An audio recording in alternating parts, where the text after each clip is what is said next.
पश्चिम Asia के ज्यादातर देशों के राष्ट्राध्यक्षों के साथ 2 राउंड फोन पर बात की है। हम गल्फ के सभी देशों के साथ लगातार संपर्क में हैं। हम ईरान, इजरायल और अमेरिका के साथ भी संपर्क में हैं। हमारा लक्ष्य डायलॉग और डिप्लोमेसी के माध्यम से क्षेत्र में शांति की बहाली का है।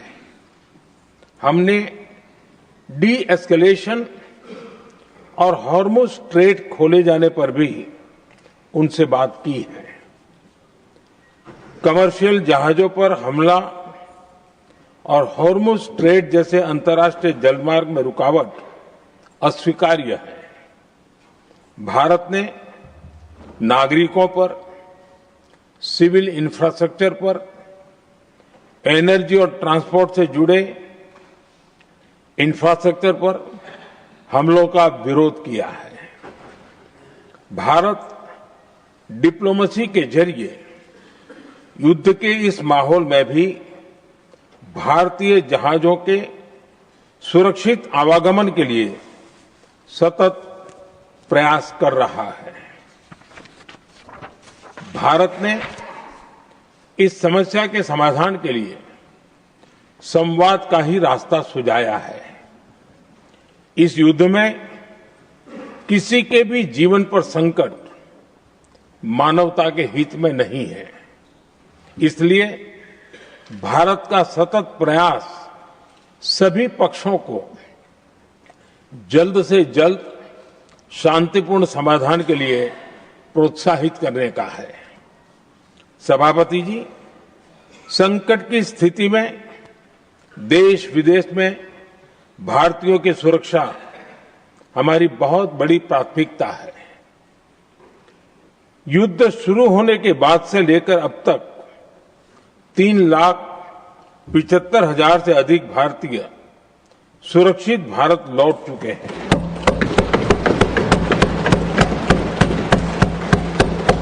ईरान से ही अभी तक 1,000 से अधिक भारतीय सुरक्षित वापस लौटे हैं। इनमें 700 से अधिक मेडिकल की पढ़ाई करने वाले युवा हैं। हमारी सरकार संकट के इस समय में पूरी संवेदनशीलता से काम कर रही है। सभी देशों ने वहां मौजूद भारतीयों की सुरक्षा का पूरा आश्वासन दिया है। हालांकि ये बहुत दुखद है कि हमलों के कारण कुछ भारतीयों की मृत्यु हुई है और कुछ घायल भी हुए हैं। ऐसे मुश्किल हालात में परिवारजनों को आवश्यक मदद दी जा रही है। जो घायल है उनका बेहतर इलाज सुनिश्चित कराया जा रहा है। सभापति जी, हॉर्मुज स्ट्रेट विश्व व्यापार के सबसे बड़े रूट्स में से एक है। विशेष तौर पर कच्चे तेल, गैस और फर्टिलाइजर से जुड़ा परिवहन इस क्षेत्र से बहुत बड़ी मात्रा में होता है।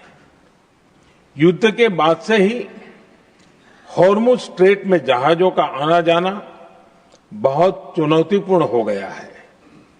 लेकिन विपरीत परिस्थितियों के बावजूद हमारी सरकार ने संवाद से, कूटनीति के माध्यम से रास्ते बनाने का प्रयास किया है। प्रयास ये है कि जहां से भी संभव हो वहां से तेल और गैस की सप्लाई भारत पहुंचे।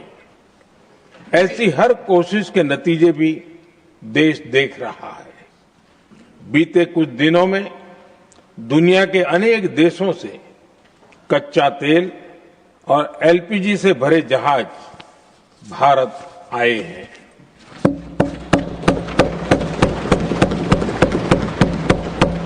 इस दिशा में हमारे प्रयास आने वाले दिनों में भी जारी रहेंगे। सभापति जी, भारत का प्रयास है कि तेल हो, गैस हो, फर्टिलाइजर हो, ऐसे हर जरूरी सामान से जुड़े जहाज भारत तक सुरक्षित पहुंचे। लेकिन इस युद्ध से बनी वैश्विक परिस्थितियां अगर लंबे समय तक बनी रहती है तो गंभीर दुष्परिणाम तय है। इसलिए भारत ने अपनी रेजिलियंस बढ़ाने के लिए जो भी प्रयास बीते वर्षों में किए हैं, उनको और गति दे रहा है। सभापति जी, कोई भी संकट हो, वो हमारे हौसलों और हमारे प्रयास दोनों की परीक्षा लेता है। देश ऐसे संकटों का बेहतर तरीके से सामना कर सके, इसके लिए बीते 11 वर्षों में निरंतर निर्णय लिए गए हैं। एनर्जी इंपोर्ट का डाइवर्सिफिकेशन ऐसे ही प्रयासों का हिस्सा है। पहले क्रूड ऑयल, एलएनजी, एलपीजी ऐसी एनर्जी जरूरतों के लिए 27 देशों से इंपोर्ट किया जाता था। वहीं आज भारत 41 देशों से एनर्जी इंपोर्ट करता है। बीते दशक में भारत ने संकट के ऐसे ही समय के लिए कच्चे तेल के भंडारण को भी प्राथमिकता दी है।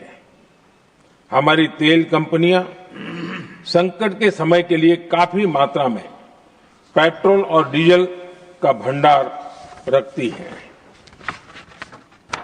बीते 11 वर्षों में 53 लाख मीट्रिक टन से अधिक का स्ट्रेटेजिक पेट्रोलियम रिजर्व भी डेवलप किया गया है और 65 लाख मैट्रिक टन से अधिक के रिजर्व की व्यवस्था पर देश काम कर रहा है। साथ ही बीते दशक में भारत की रिफाइनिंग कैपेसिटी भी अच्छी खासी बढ़ाई गई है। मैं आपके माध्यम से सदन को और देश को ये आश्वासन देना चाहता हूं कि भारत के पास क्रूड ऑयल के पर्याप्त स्टोरेज के और निरंतर सप्लाई की व्यवस्थाएं हैं। सभापति जी, हमारी सरकार की कोशिश है कि ईंधन के किसी एक ही स्रोत पर ज्यादा निर्भरता न रहे।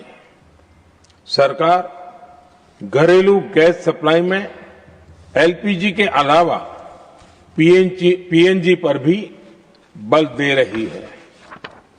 बीते दशक में देश में पीएनजी कनेक्शन पर अभूतपूर्व काम हुआ है। बीते दिनों में इस काम को और तेज किया गया है।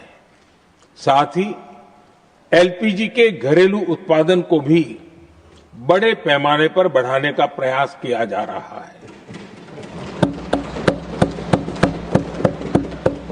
सभापति जी, बीते वर्षों में सरकार का निरंतर प्रयास रहा है कि हर सेक्टर में दूसरे देशों पर निर्भरता कम से कम हो।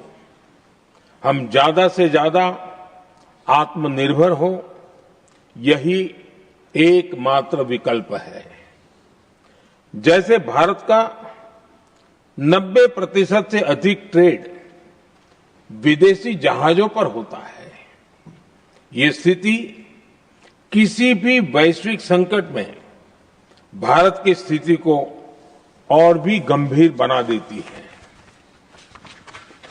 इसलिए सरकार ने मेड इन इंडिया जहाज बनाने के लिए करीब 70,000 करोड़ रुपए का अभियान शुरू किया।